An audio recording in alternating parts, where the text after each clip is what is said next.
তৈরি আমার কেএফসি স্টাইলের চিকেন রেসিপি। খুব সহজ পদ্ধতিতে করলাম, একটু দেখে নাও পুরো ভিডিওটা। এখানে ধুয়ে নেওয়া মাংসর উপর আমাকে সব মশলাগুলো দিতে হবে, কিন্তু সয়া সস আর লেবুটা আমার কাছে নেই, তাই আমার কাছে যা ছিল আমি সেগুলো দিয়ে মাংস রান্নার মতো মশলা যা দেওয়া হয়, হলুদ, জিরে, লঙ্কা লঙ্কা একটু নুন দিয়ে আমি এটাকে একটু ভালো করে মাখিয়ে নিয়ে রেখে দেবো। আধ ঘন্টা 40 মিনিটের জন্য রেখে দেবো। তারপরে এর সাথে একটু আদা রসুন পেস্টও দেবো। এটা আমার আদা রসুন পেস্টটা এখন করিনি। তারপরে এর মধ্যে মাখিয়ে আমি এটা করে নিয়ে নিয়েছি একটু রুল ময়দা। এবার এর মধ্যেও আমি একটু দিয়ে দেব একটু নুন, একটু হলুদ, আর একটু জিরে গুঁড়ো, আর অল্প একটু লঙ্কা গুঁড়ো, মানে রান্নায় যেগুলো দেওয়া হয়েছিল সেগুলো দিলেই হবে। দিয়ে এটা আমি একটু ভালো করে মাখিয়ে নিলাম। মাখিয়ে নেওয়ার পরে এই যে চিকেনটা যেটা আমি এখানে রেখে দিয়েছিলাম, এটাকে আমি এর মধ্যে ভালো করে মাখিয়ে নেব। তারপর একবার জলে দিয়ে দিলাম।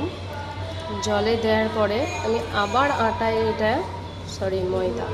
ময়দা না আটা, রুল ময়দা, হ্যাঁ ময়দাতে আবার আমি এটা মাখিয়ে নিলাম।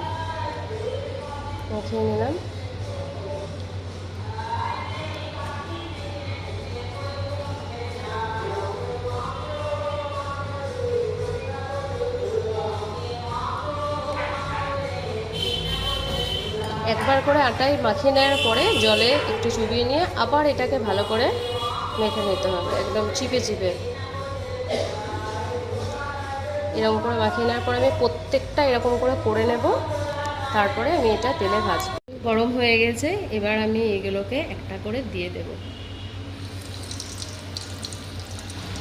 গ্যাসটা একদম কমিয়ে দিয়ে এটা আমি 15 মিনিট ঢাকা দিয়ে ভেজে নেব ভালো করে, যাতে মাংসগুলো ভালো করে সিদ্ধ হয়ে যায়। আমি জানি না কেমন হবে এটা। এগুলোকে আমি সবগুলোকেই একসাথে দিয়ে দিলাম, কারণ আমি তেলটা বেশি দিয়েছিলাম, একটু তাড়াতাড়ি হয়ে যাবে ওই জন্য। আচ্ছা, এগুলো একটু হয়ে যাক, একটু ঢাকা দিয়ে দেবো আমি। এটা আমার ভেজে নেওয়া কমপ্লিট। এবার আমি এটাকে আস্তে আস্তে প্লেটে তুলে নেব।